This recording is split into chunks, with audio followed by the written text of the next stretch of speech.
The RTX 4070 Super is a midlife cycle refresh of the original RTX 4070. This newer card offers boosted clocks, more CUDA cores, and a higher memory bandwidth. All of these changes translate to an average 14% improvement in FPS at 1080p. The best part is that it's even more efficient and comes in at the same price at which the original 4070 launched at. In this video, I'll be recommending the 3 best RTX 4070 Super graphics cards from different vendors. Believe it or not, the model you choose matters a lot, as it affects performance, aesthetics, and even reliability. Prices and all graphics cards mentioned in the video are available in the description. Let's get to it. Number 3. Asus Dual GeForce RTX 4070 Super Evo. Most people prefer triple fan cards with beefy coolers, but for those of you who prefer a compact build with subtle looks, the Asus Dual RTX 4070 Super Evo is an excellent option. The benefit of a dual slot and dual fan graphics card is mainly the more compact size, allowing them to easily fit into micro ATX and even ITX cases. However, another benefit is the significantly lower price. Like the rest of the Asus RTX 40 series line, the dual RTX 4070 Super features improved axial tech fans, which are better than the previous generation. These newer fans have longer blades and a barrier ring that improves airflow. This is especially important for a dual fan card, as they tend to run hotter than their triple fan counterparts. Design-wise, this variant is not going to blow you away by any means. There's no RGB lighting here, and the design mainly consists of plain black housing around the cooler. Fortunately, it does feature a sturdy metal backplate with a cutout for better airflow. If you want a more interesting appearance, you can opt for the white version of this card, which costs around the same. It's important to note here that Asus makes a few different versions of this card. This variant, the Dual Evo OC, features a slight factory overclock. Its boost clock is rated at 2520 MHz, which is 2% faster than the baseline. The best part is that it doesn't cost $1 over the reference edition, which is very impressive for an Asus card. Like other Asus graphics cards, it also features a BIOS switch that allows you to switch between performance and quiet modes. As you can probably guess, the quiet mode takes advantage of a relaxed fan curve for lower noise. Apart from that, it features 3 DisplayPort 1.4a ports and 1 HDMI 2.1 port, which is the standard. For a dual-slot card, the thermal performance is nothing short of commendable. It helps that the 4070 Super is efficient enough to begin with, which really shows you don't always need a beefy triple-slot GPU for good thermals. Expect temperatures around 75 to 80 degrees Celsius if you're really pushing this card to the maximum. However, you won't be doing that all the time, and the card will mostly stay under 70 degrees during normal usage. In terms of competition, other dual-slot options are the Zotac Twin Edge and the MSI Ventus 2X OC. Compared to both, the Dual Evo has better thermals, quieter operation, and a slightly higher factory overclock. This is why it's my go-to pick for an entry-level RTX 4070 Super. In conclusion, the dual RTX 4070 Super Evo won't blow you away with its design, but it's enough to get the job done. It's reliable, fits into most cases with ease, and comes in at the same price as the reference 4070 Super. Not much more you can ask for at this price.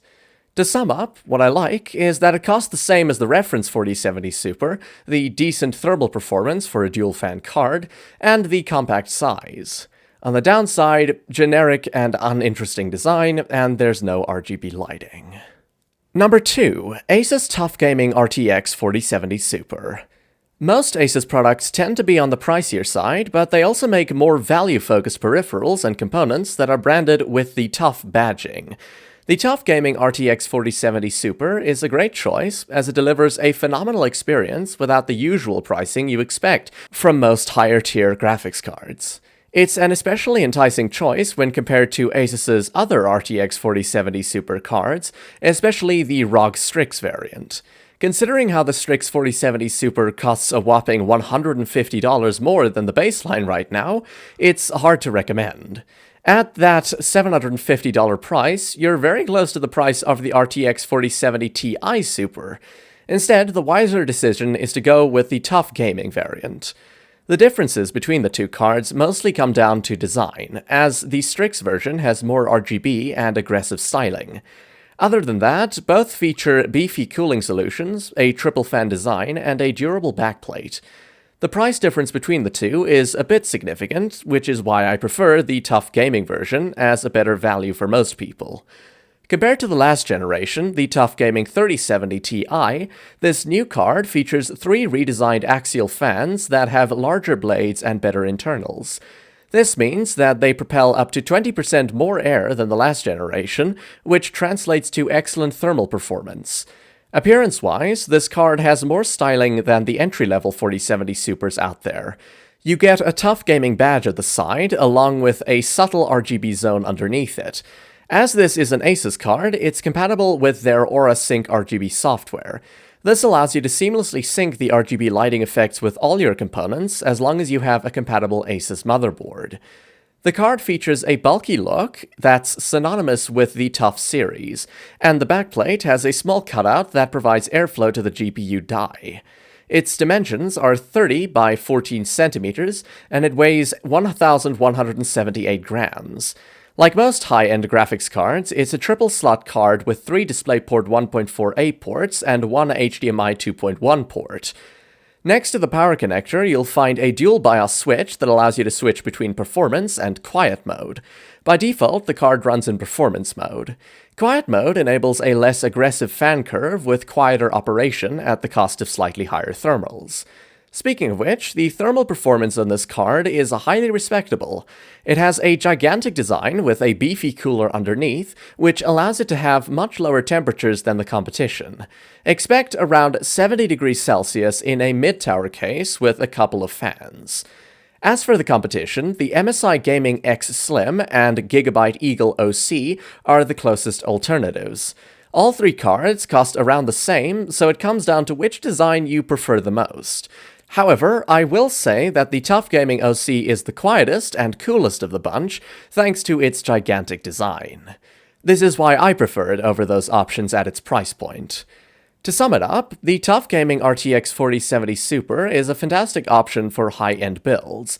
It has the looks and RGB that most people would want out of an expensive GPU, and it doesn't sacrifice thermals or noise. The only downside is that it's bigger than other options, meaning case options will be more limited. To sum up, what I like is the fantastic cooler, the industrial design with subtle RGB, the triple fan setup with improved airflow, and the dual BIOS switch. On the downside, large size makes it incompatible with smaller cases. Number 1. Gigabyte GeForce RTX 4070 Super Windforce OC. While Gigabyte's line of high-end GPUs, such as the Aorus RTX 4070 Super Master, is impressive, their entry-level and middle-range line gets the most attention. It's easy to see why. Their Windforce and Eagle line feature a decent factory overclock, slick aesthetics, and excellent coolers. The same is true for the RTX 4070 Super Windforce OC, which is my go-to pick when recommending a 4070 Super. For starters, this graphics card has 3 fans that fit into a triple-slot design. This is expected for most high-end GPUs, which are increasing in size with every generational launch. Speaking of which, compared to the previous generation, the 3070 Ti Windforce OC, the newer version has bigger heatsinks and improved fans. Airflow and overall thermal performance are much better this time around. In terms of appearance, the Windforce OC is subtle and unassuming at first glance. Like most high-end cards, it manages to have a large footprint and an elongated shape. The back of the card features a high-quality metal backplate along with a cutout for airflow. The exact dimensions are 30.5 by 13 centimeters, and the weight is around 1,277 grams. There's no RGB lighting here, which makes sense for a 4070 Super. However, it's important to note that other cards in this price range often only feature dual fans and a less powerful cooling solution. This is what makes this card stand out.